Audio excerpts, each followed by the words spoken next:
ওয়াযান্নুন।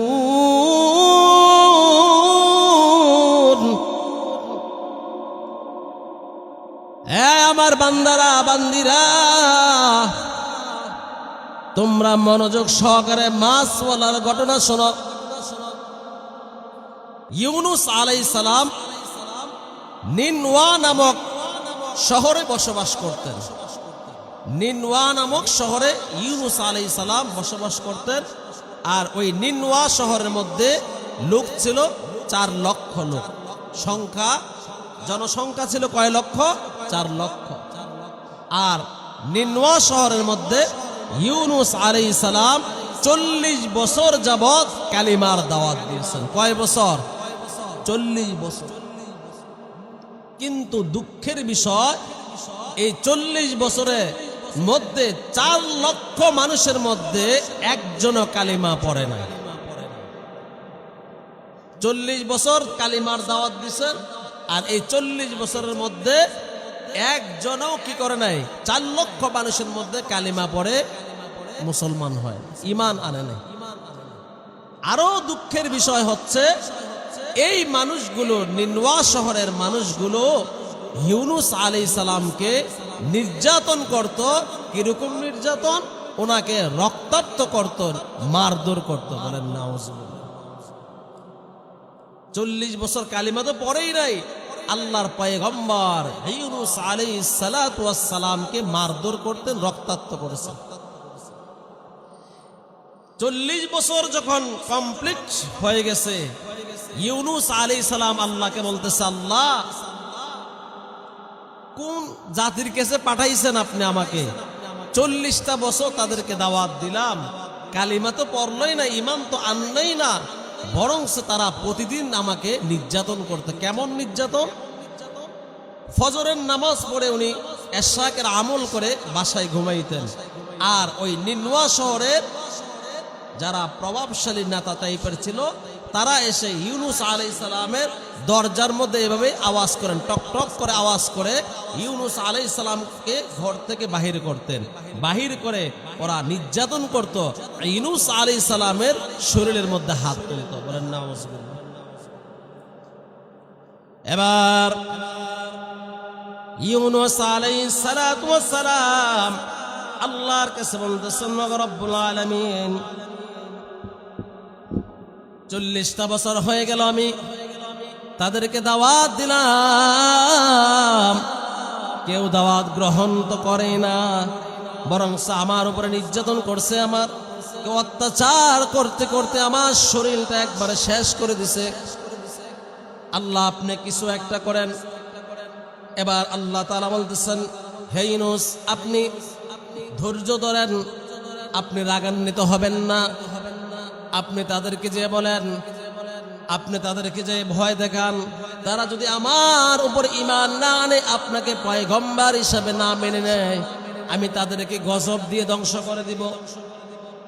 ইউনুস আলাইহিস সালাম আল্লাহর থেকে এই ঘোষণা পাওয়ার পর নিনওয়াবাসীকে বলতেছেন, এই মেয়েরা শোনো, 40টা বছর পর্যন্ত দাওয়াত দিলাম, দাওয়াত তো কালিমা তো পড়লাই না, ঈমান তো আনলাই না, আমার উপর অত্যাচার করছো, জুলুম করছো, আমাকে মারধর করো। আল্লাহ ঘোষণা দিছেন, যদি তোমরা ঈমান না আনো তাহলে আল্লাহ গজব দিবে। কি দিবে? গজব দিবে। এই কথা শোনার পর নিনওয়াবাসী বলতেছে যে, তোমার আল্লাহ কবে গজব দিবে, কখন দিবে, দিন তারিখ বল। বলেন নাউজুবিল্লাহ।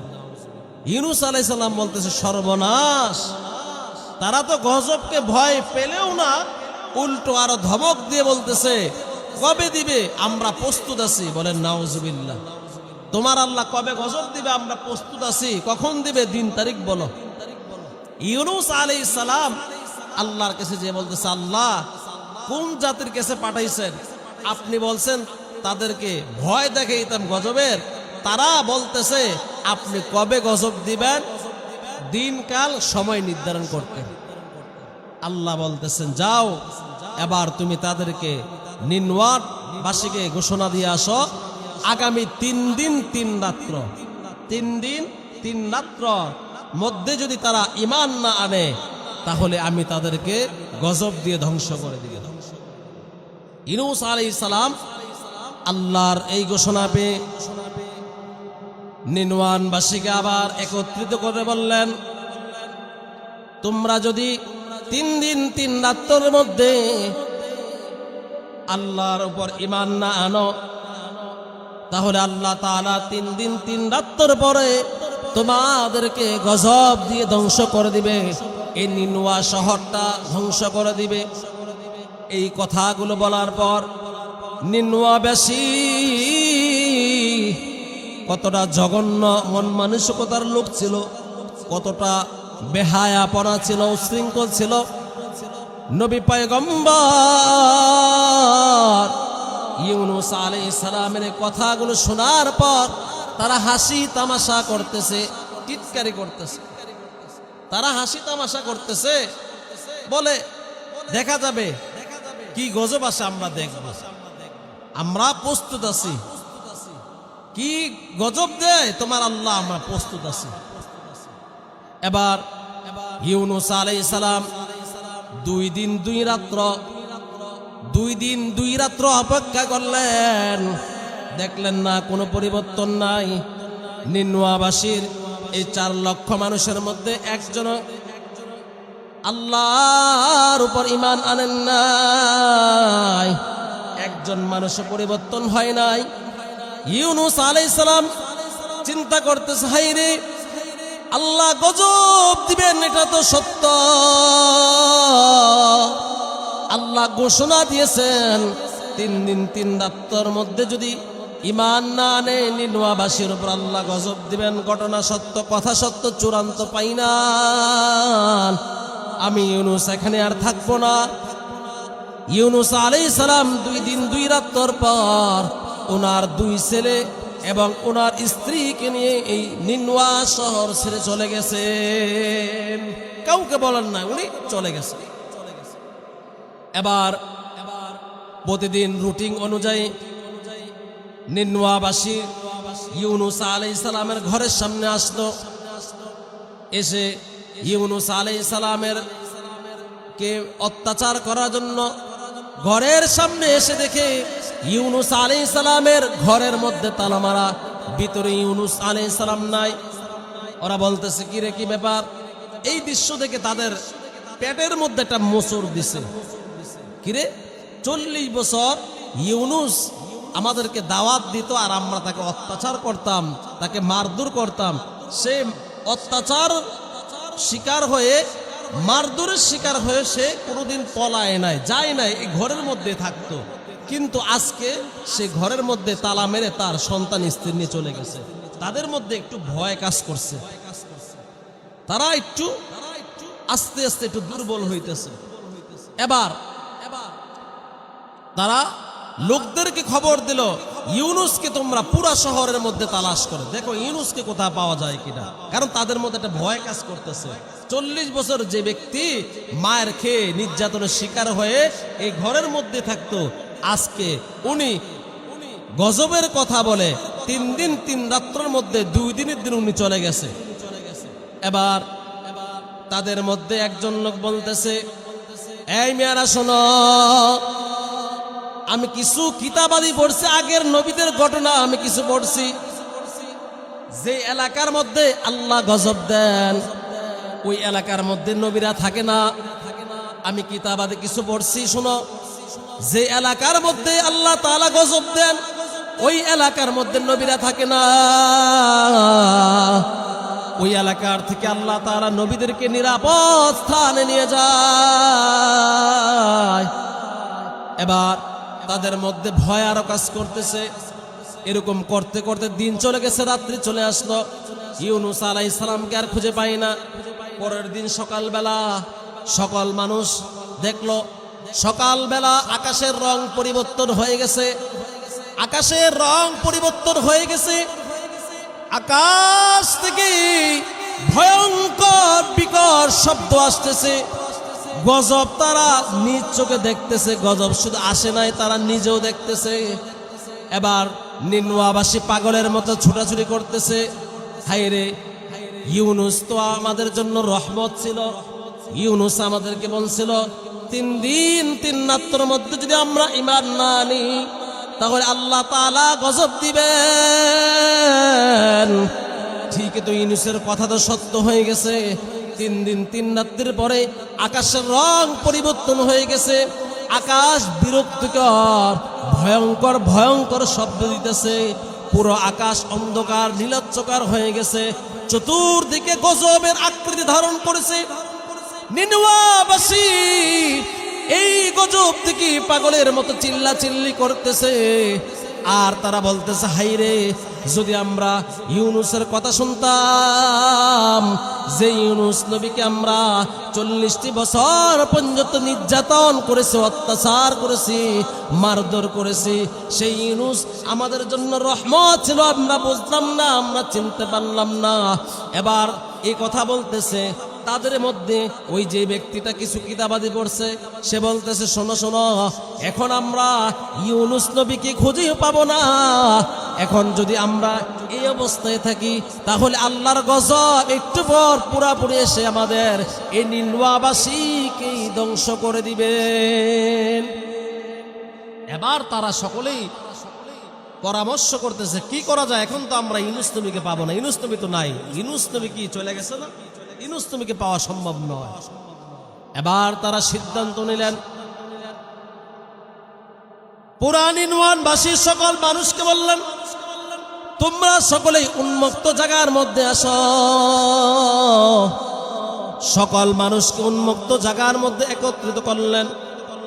এবার সব মানুষকে সবাইকে একত্রিত করে ঘোষণা দিলেন, চলো আমরা ইউনূসের রবের কাছে, ইউনূসের আল্লাহর কাছে তওবা করি, ইউনূসের আল্লাহর কাছে তওবা করে আমরা ইউনূসের আল্লাহর উপর ঈমান আনি। সুবহানাল্লাহ। এবার তারা আল্লাহর কাছে হাউমাউ করে কান্নাকাটি করতেছে আর তওবা করতেছে। ওগো রব্বুল আলামিন, ওগো ইউনূসের রব, আমরা আপনার নবীকে চিনতে পারি না, আমরা আপনার নবীকে না চিনে নির্যাতন করেছি, অত্যাচার করেছি, জুলুম করেছি, মারধর করেছি। আপনি মেহেরবানি করে আপনি আমাদেরকে ক্ষমা করে দেন। আমরা এই নিনওয়ার মধ্যে 4 লক্ষ মানুষ এক বাক্যে আপনার প্রতি ঈমান আনলাম। সুবহানাল্লাহ। আর তারা কান্নাকাটি করতেছে, আল্লাহ, আমাদের পয়গম্বর, আমাদের নবী ইউনূস আলাইহিস সালামকে আমাদের কাছে ফিরাইয়া দেন। এইভাবে তারা আত্মচিৎকার করতেছে। এবার আল্লাহ জিব্রাইলকে বলতেছে, জিব্রাইল, আমি আল্লাহ তো নাফরমান ব্যক্তিদের জন্য গজব বরাদ্দ করছি। কার জন্য? নাফরমান ব্যক্তিদের জন্য গজব বরাদ্দ করছি। এখন তো এই নিনওয়া শহরের মধ্যে এই 4 লক্ষ মানুষের মধ্যে একজনও নাফরমান নাই। তারা তো আমার কাছে লজ্জিত হয়ে, অনুতপ্ত হয়ে তওবা করে, নিজের গুনার প্রতি ঘৃণা প্রদর্শন করে, নিজের প্রতি নিজে একদম সঁপে দিয়ে আমি আল্লাহর কাছে তওবা করে ঈমান আনছে। ও জিব্রাইল, তারা তো এই নিনওয়া শহরের 4 লক্ষ মানুষের মধ্যে একজন ব্যক্তিও নাফরমান নাই, তারা সকলেই তওবা করে ফেলছে, ঈমান আনছে, আমি আল্লাহ তাদেরকে ক্ষমা করে দিলাম। বলেন সুবহানাল্লাহ। যাও এখন এই নিনওয়া শহর থেকে গজব উঠে আনো।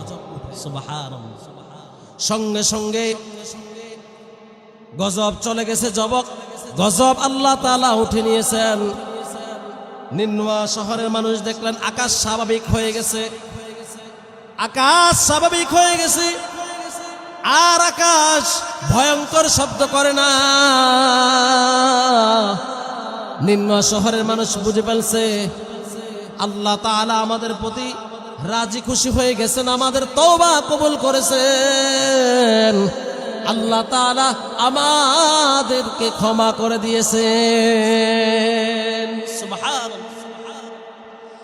ও বিরামপুরের মুসলমান ইমানদার আল্লাহর গোলাম, এখান থেকে আমাদের শিক্ষা আছে, এখান থেকে আমাদের সবক আছে, এখান থেকে আমাদের নেওয়ার আছে। যে জাতি তার পয়গম্বরকে মারধর করেছে, একদিন নয়, 2 দিন নয়, 1 বছর নয়, 2 বছর নয়, 10 বছর নয়, 20 বছর নয়, 30 বছর নয়, দীর্ঘ 40 বছর যে জাতি তার নবীকে মারধর করেছে, অত্যাচার করেছে, যে জাতি 40 বছর পর্যন্ত নবীর উপর অত্যাচার করে, এত জঘন্য গুনাহ করে, কিন্তু তওবা করে যদি আল্লাহর কাছ থেকে মাপ নিতে পারে, ও মুসলমান ইমানদার, আপনি আমি তো মুসলমান, আপনি আমি যদি আল্লাহর কাছে নিজেদের গুনার জন্য ক্ষমা চাই, নিজেদের গুনার প্রতি অনুতপ্ত হয়, লজ্জিত হয়, তাহলে কি আমার আল্লাহ আমাদের গুনাহ ক্ষমা করতে পারেন কি পারেন না? পারেন না? পারেননি। নিম্ন শহরের মানুষ কাফের ছিল, কাফের কাফের। ইউনুস আলাইহিস সালামকে প্রতিদিন মারধর করত, কিন্তু তারা নিজের গুনার প্রতি অনুতপ্ত হয়ে, লজ্জিত হয়ে আল্লাহর কাছে যদি তওবা করে জীবনের সব গুনাহ মাফ করায় নিতে পারে, আপনি আমি কি কাফের? আপনি আমি মুসলমান না? কেমন মুসলমান? হাদিস শরীফের মধ্যে নবীজি বলেন, আমার কোন উম্মত যদি আল্লাহর কাছে তওবা করে, আল্লাহ তাআলা আমি নবীর কারণে সেই তওবা ফেরত দিতে লজ্জাবোধ করে। বলেন সুবহানাল্লাহ। আল্লাহ তাআলা আয়াতে বলেন, কুল ইয়া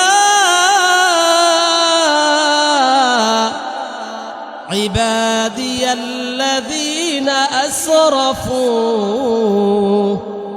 قل يا عبادي الذين أسرفوا على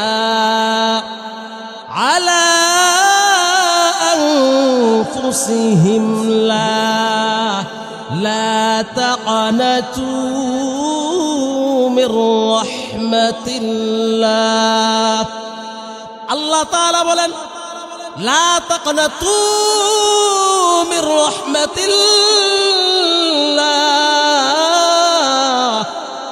ও আমার বান্দারা বান্দিরা, লা তাকনাতু মির রাহমাতিল্লাহ, আমি আল্লাহর রহমত থেকে তোমরা নৈরাশ হয়ো না।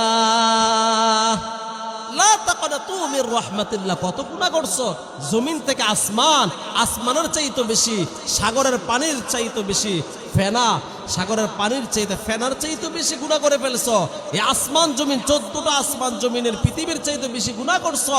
একবার ওয়াত্তাকুল্লাহ ইন্নাল্লাহা তাওয়াবুর রহিম।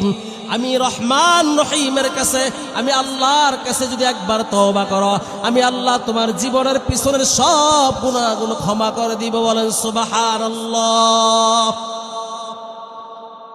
এবার ইউনুস আলাইহিস সালাম নিনওয়াবাসী ঈমান এনে তারা কি করলেন? ভালো হয়ে গেছেন। এবার নিনওয়াবাসী আল্লাহর কাছে কাঁদতেছেন, আল্লাহ আমাদের নবী, আমাদের পয়গম্বর ইউনুস আলাইহিস সালামকে আমাদের কাছে ফিরাইয়া দেন। আমরা ইউনুস নবীকে, আমাদের নবীকে আমরা অত্যাচার করেছি, জুলুম করেছি, নির্যাতন করেছি। আমাদের নবীর থেকে মাপ নেওয়ার জন্য আমাদের নবীকে আমাদের কাছে ফিরাইয়া দেন। এইভাবে তারা কান্নাকাটি করতেছে। দেখে চিনে ফেলছে, কিন্তু ওই ব্যক্তি ইউনুস নবীকে আর চিনে নাই। ইউনুস নবী তাকে নিজের পরিচয় গোপন রেখে বলতেছে, তুমি নিনওয়া শহরের বাসিন্দা না? বলতেছে, জি আমি নিনওয়া শহরের বাসিন্দা। ইউনুস আলাইহিস সালাম ওনার পরিচয় গোপন রাখছে। তখন ইউনুস নবী বলতেছে, নিনওয়া শহর না আল্লাহ তাআলা গজব দিয়ে ধ্বংস করে দিয়েছেন? বলে না, কোনো গজব দিয়ে আল্লাহ ধ্বংস করেন নাই। আল্লাহ নিনওয়া শহরকে নিরাপদ রাখছেন। আগে যেরকম ছিল এরকম এখনো আছে। ইউনুস আলাইহিস সালাম তো আর জানে না এত কিছু তো হয়ে গেছে, এত কিছু তো ঘটে গেছে। ইউনুস আলাইহিস সালাম কি জানে? জানে না। ইউনুস আলাইহিস সালাম বলতেছে, নিনওয়া শহর একদম আগের মতো আছে? বলে হ্যাঁ, একদম আগের মতোই আছে। এবার ওই ব্যক্তি আবার এই কথা বলে না যে নিনওয়া শহরের মানুষ আল্লাহর প্রতি ঈমান আনছে, সে এই কথাটার বলে নাই। ইউনুস আলাইহিস সালাম এবার চিন্তা করতেছে, যে জাতিকে আমি 40 বছর দাওয়াত দিয়ে আল্লাহর প্রতি ঈমান আনাইতে পারি নাই, ওই জাতিকে আমি বলছিলাম 3 দিন 3 রাত্রের মধ্যে যদি ঈমান না আনে আল্লাহ গজব দিবেন। এখন যদি আমি যাই, তাদের তো গজব আসে নাই, তারা তো আমরা বাইরে মেরে ফেলবো, তারা আমাকে হত্যা করে ফেলবে। দেখেন এখানে একটা বড় একটা বিষয় এই জায়গার মধ্যে লুকিয়ে আছে। আমাদের কিছু ভাই তারা না বুঝে বলে নবী গায়েব জানে। বলেন নাউজুবিল্লাহ। নবী যদি গায়েব জানতো, ইউনূস আলাইহিস সালাম কি জানতো না যে নিনওয়া শহরের মানুষ ঈমান এনে মুসলমান হয়ে গেছে? জানতো কি না?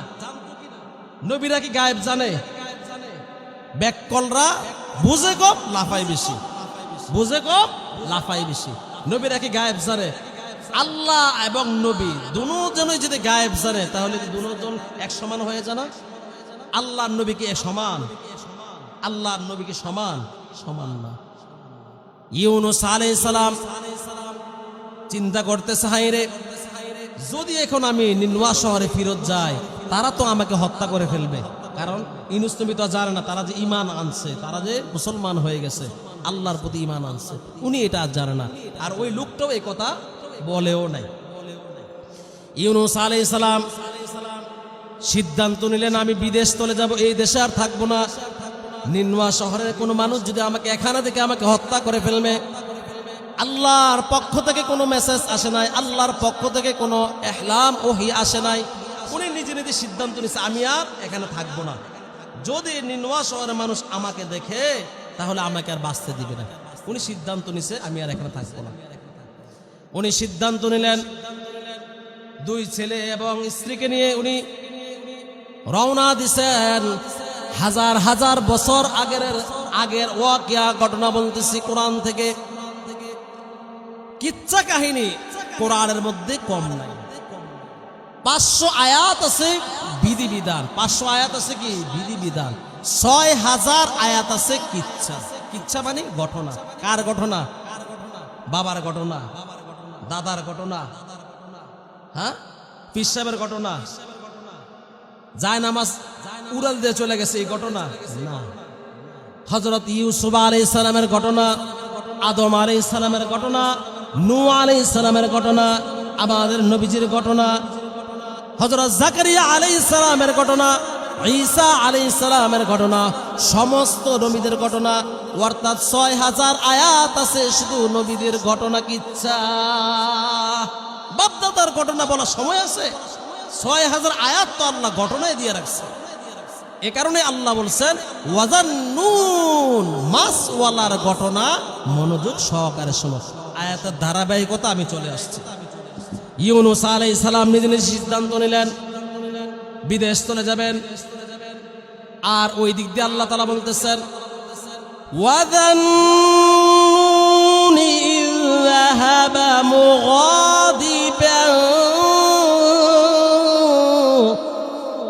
مغاضبا فظن أن لن نقدر عليه فنادى في الظلمات أن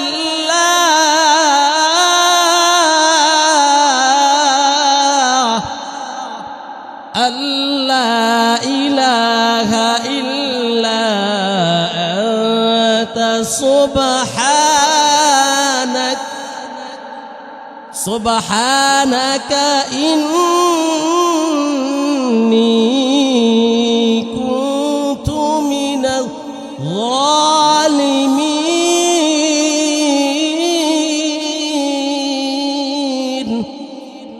আল্লাহ তাআলা বলেন ওয়াযান্নুনি ইয যাহাবা মুগাযিবান ফাযান্না আন লান নাকদির, মাছওয়ালা মনে করছে আমি তাকে পাকড়াও করব না, সেই নিজে নিজে সিদ্ধান্ত নিলে বিদেশ চলে যাবে।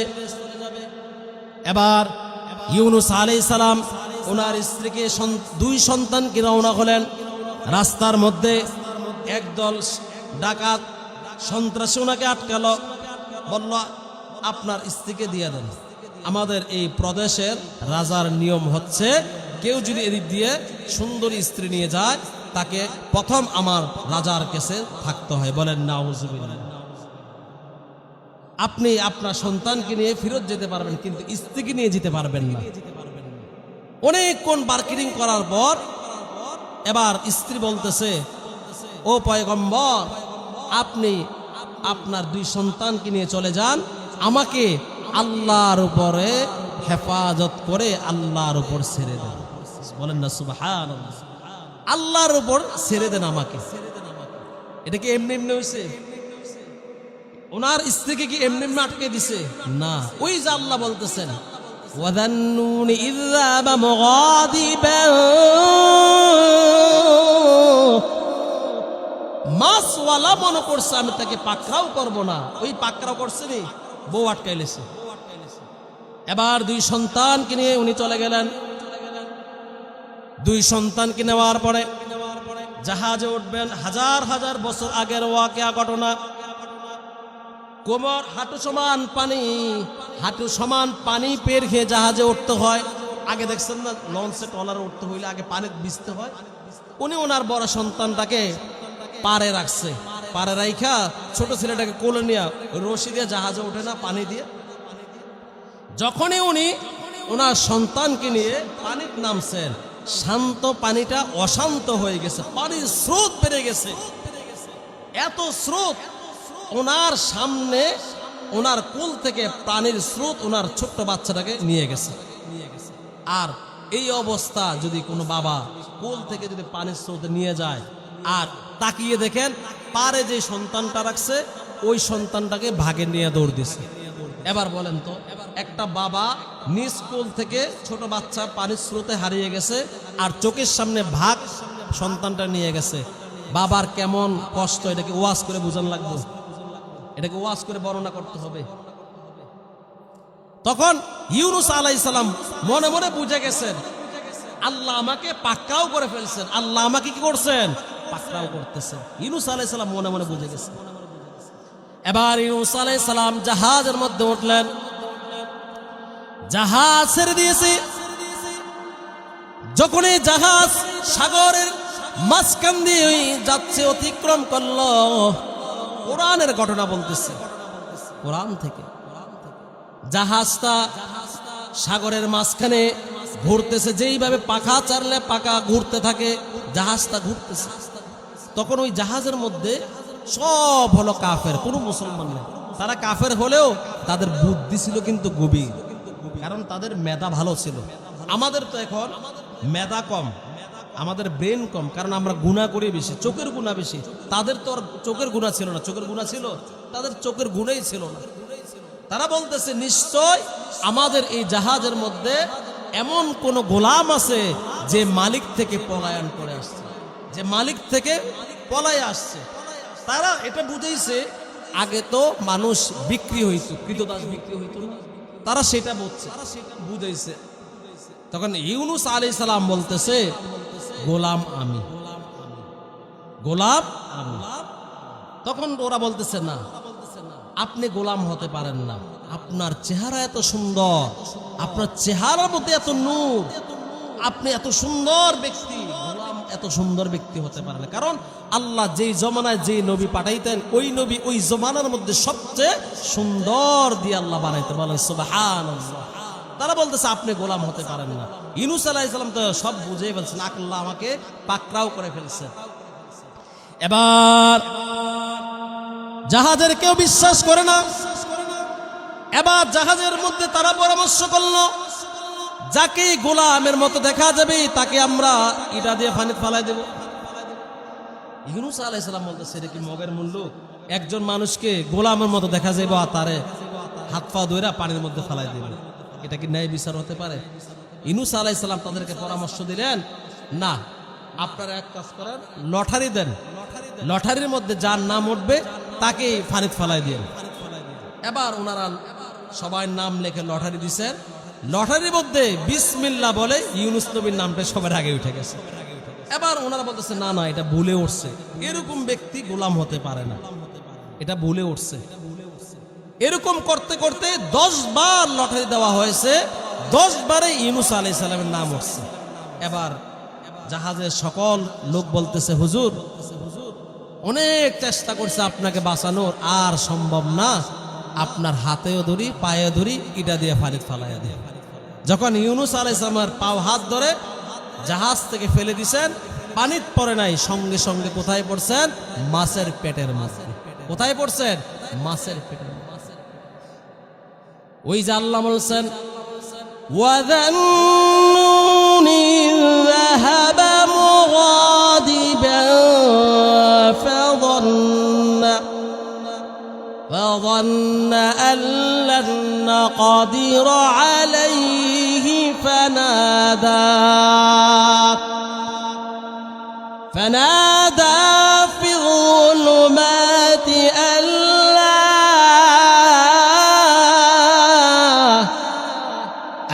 لا إله إلا أنت سبحانك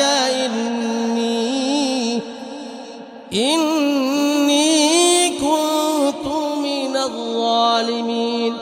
মাছওয়ালা মনে করছে আমি মাছওয়ালাকে পাকড়াও করব না। দেখছেন নি, প্রথমেই স্ত্রীকে আটকায় দিয়েছেন, বউ আটকায় দিয়েছেন, পরে দুই সন্তানকে আটকায় দিয়েছেন, 3 নম্বরে ওনাকে জাহাজ থেকে মাছের পেটে ফালাইয়া দিয়েছেন। কোন কোন বর্ণনার মধ্যে ওই মাছকে আরেকটা মাছ খাইছে। ইউনুস আলাইহিস সালাম বুঝে ফেলছে আমি আল্লাহর হুকুম অমান্য করে, আল্লাহর হুকুম ওহী আসার আগে আমি নিজে নিজে সিদ্ধান্ত নিয়ে পলাইছি। উনি দেশ ছেড়ে চলে আসছে। এবার ইউনুস আলাইহিস সালাম বলতেছে আয় আল্লাহ, আমি ভুল করে ফেলেছি, আমি অন্যায় করে ফেলেছি, আপনি মেহেরবানি করে আমাকে ক্ষমা করে দেন। وَظَنُّونَ إِذْ ذَهَبَ مُغَاضِبًا فَظَنَّ أَن لَّن نَّقْدِرَ عَلَيْهِ فَنَادَىٰ فِي الظُّلُمَاتِ আমি জুলুম করেছি, ভুল করে ফেলেছি, ইল্লা আনতা সুবহানাকা ইন্নী কুনতু মিনাজ জালিমিন। এইভাবে আল্লাহর গুণগান গাইতেছে, আল্লাহর প্রশংসা করতেছে, আপনি পবিত্র আর আমি ভুল করেছি, আমি গুনাহগার। এইভাবে আল্লাহর কাছে ফরিয়াদ আবদার করতেছে। আর মাছের পেটের মধ্যে বসে বসে বলতেছে লা ইলাহা ইল্লা আনতা সুবহানাকা ইন্নী কুনতু মিনাজ জালিমিন। একবার নয়, দুইবার নয়, তিনবার নয়, দীর্ঘ 40 দিন যাবত ইউনুস আলাইহিস সালাম মাছের পেটের মধ্যে বলতেছেন লা ইলাহা ইল্লা আনতা সুবহানাকা ইন্নী কুনতু মিনাজ জালিমিন। 40 দিনে 1.5 লক্ষ বার পড়ছেন। কয়বার? 1.5 লক্ষ বার পড়ছেন কি লা ইলাহা ইল্লা আনতা সুবহানাকা ইন্নী কুনতু মিনাজ জালিমিন। আমরা যেটাকে আমরা কি বলি? খতমি।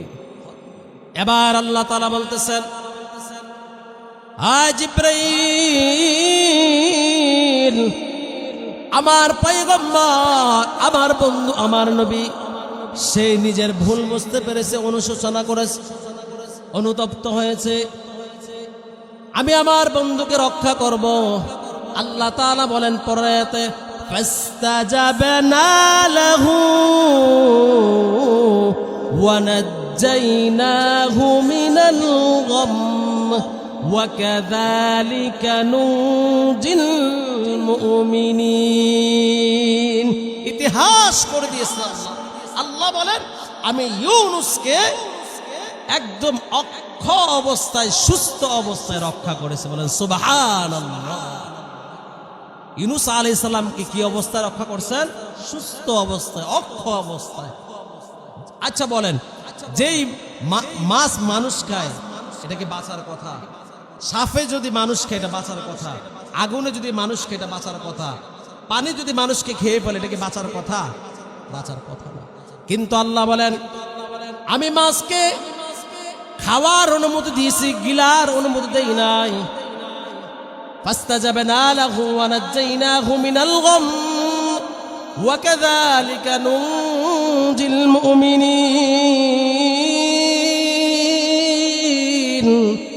আমি ইউনুসকে অক্ষম অবস্থায়, সুস্থ অবস্থায় রক্ষা করেছি। ইউনুস আলাইহিস সালামকে মাছ ঢেকুর দিয়ে নদীর পাড়ে ছেড়ে দিয়েছেন। উনি নদীর পাড় দিয়ে হেঁটে চলে আসতেছেন ওনার শহরে। এমন সময় পিছন দিক দিয়ে একজন লোক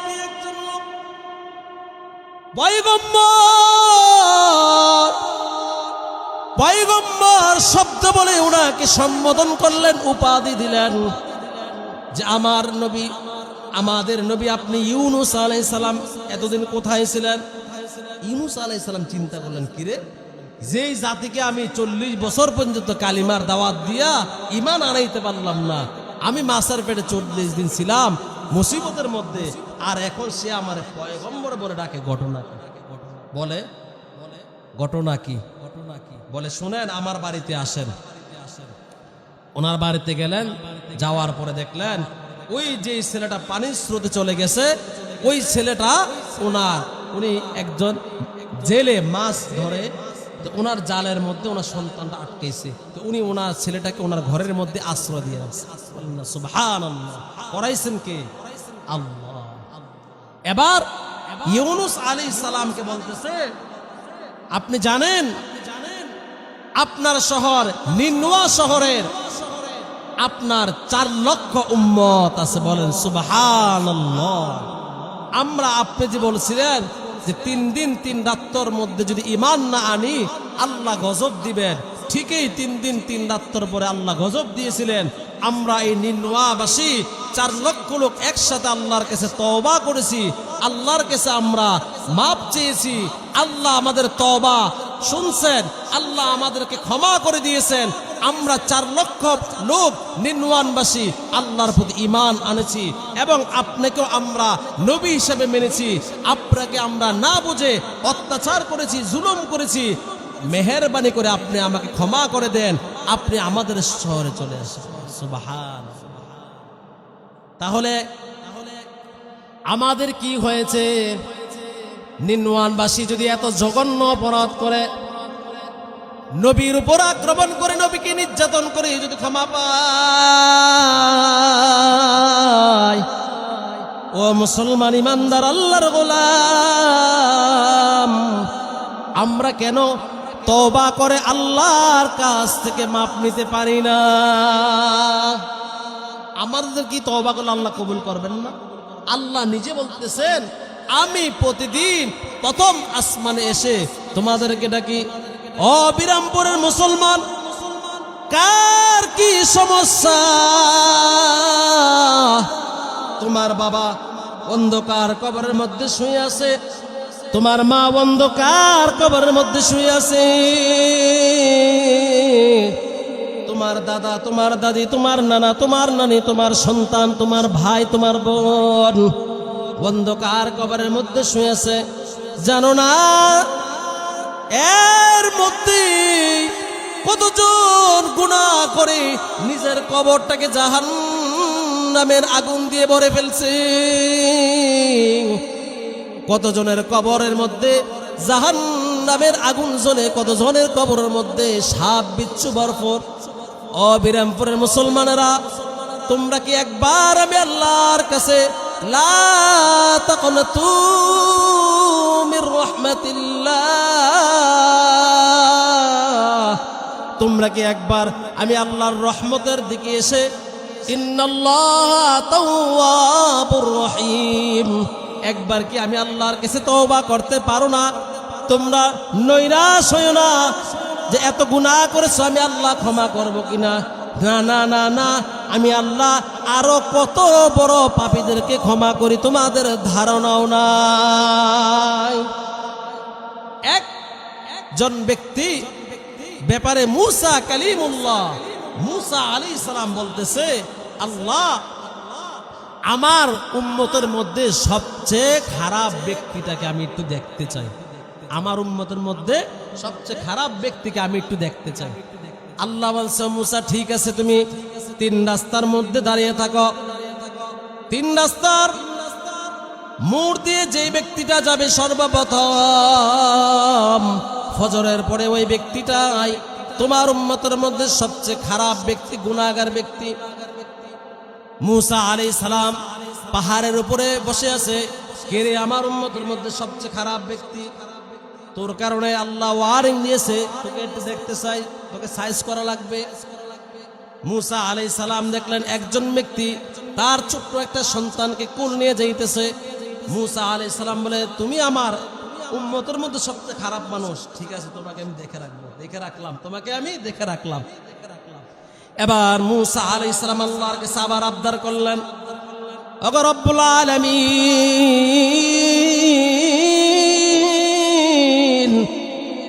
আমার উম্মতের মধ্যে সবচেয়ে খারাপ ব্যক্তিকে দেখাইলেন, আমার উম্মতের মধ্যে সবচেয়ে ভালো ব্যক্তিটাকে আমি মুসা একটা নজর দেখতে চাই। আমার উম্মতের মধ্যে সবচেয়ে খারাপ ব্যক্তি থেকে আমার খারাপ লাগতেছে। ও আল্লাহ,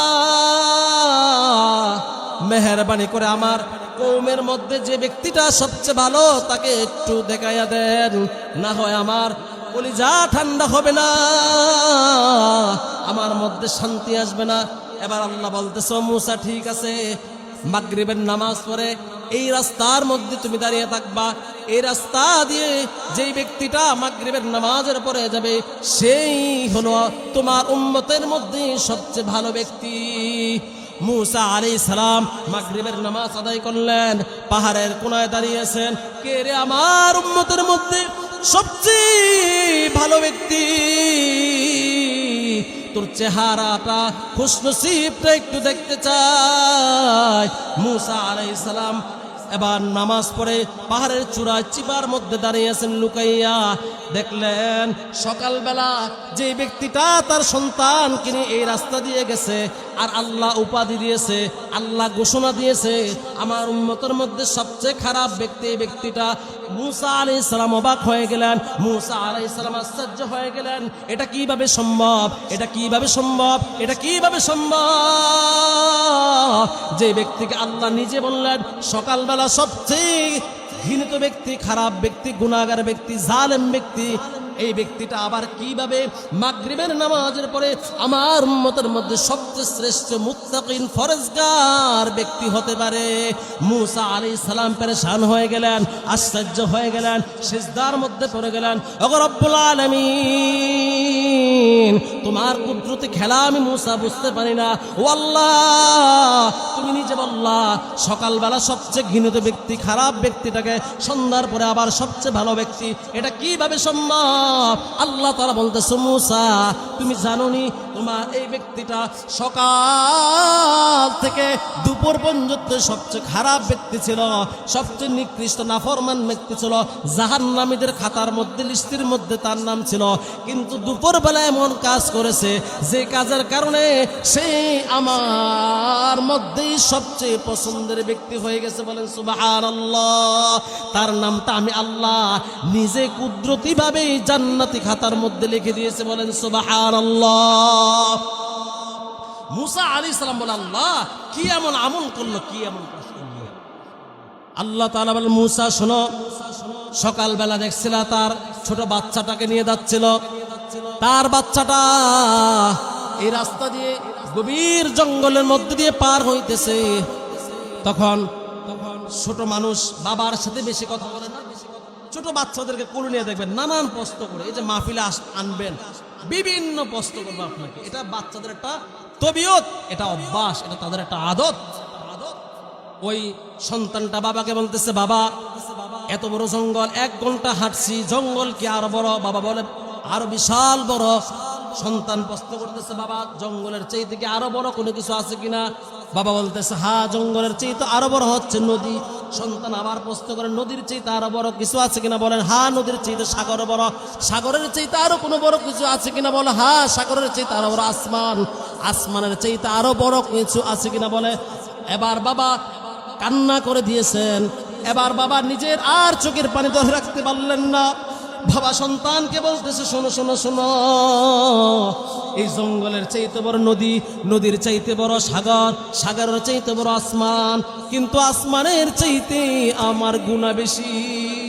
আমি নাফরমান, আমার গুনাহ বেশি। এই জঙ্গলের চাইতো, নদীর পানির চাইতো, সাগরের চাইতো আমার গুনাহ বেশি। আমি নাফরমান। এবার ছোট মানুষ, সন্তান, ছোট বালক, সে বলতেছে বাবা তোমার গুনার চাইতে আরো বড় কিছু আছে কিনা।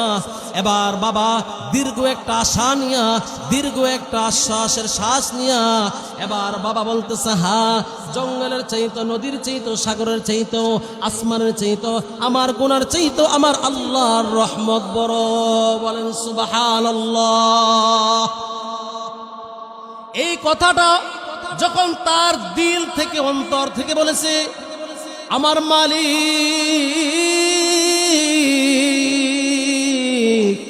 আমার আল্লাহর রহমত বড়। কারণ আল্লাহ বলছিলেন কুল ইয়া ইবাদিয়াল্লাযীনা আসরাফু আলা আনফুসিহিম লা তাকনাতু মির রাহমাতিল্লাহ। বান্দা তুমি নৈরাশ হয়ো না, বান্দা তুমি হতাশ হয়ো না, চিন্তিত হয়ো না। ইন্নাল্লাহ তাওয়াবুর রহিম, তুমি তওবা করো, আমি আল্লাহ তোমার গুনাহগুলো ক্ষমা করে দিব। সেই যখন আল্লাহর রহমত বড় স্বীকার করলো, আল্লাহকে মর্যাদার আসনে বসায় দিল, নিজের গুনার প্রতি লজ্জিত হইল, আল্লাহ তাআলা তার জীবনে সব গুনাহগুলো ক্ষমা করে তার আমল নামার মধ্যে গুনার মধ্যে নেক দিয়ে ভরপুর করে দিয়েছেন। এবং ওই জমানার মধ্যে, ওই সময়ের মধ্যে মূসা আলাইহিস সালামের কওমের মধ্যে, উম্মতের মধ্যে সবচেয়ে দামি মানুষ বানায় দিয়েছেন। বলেন সুবহানাল্লাহ। ও বিরামপুরের মুসলমান, শেষ মেসেজ আদানের সময় হয়ে গেছে।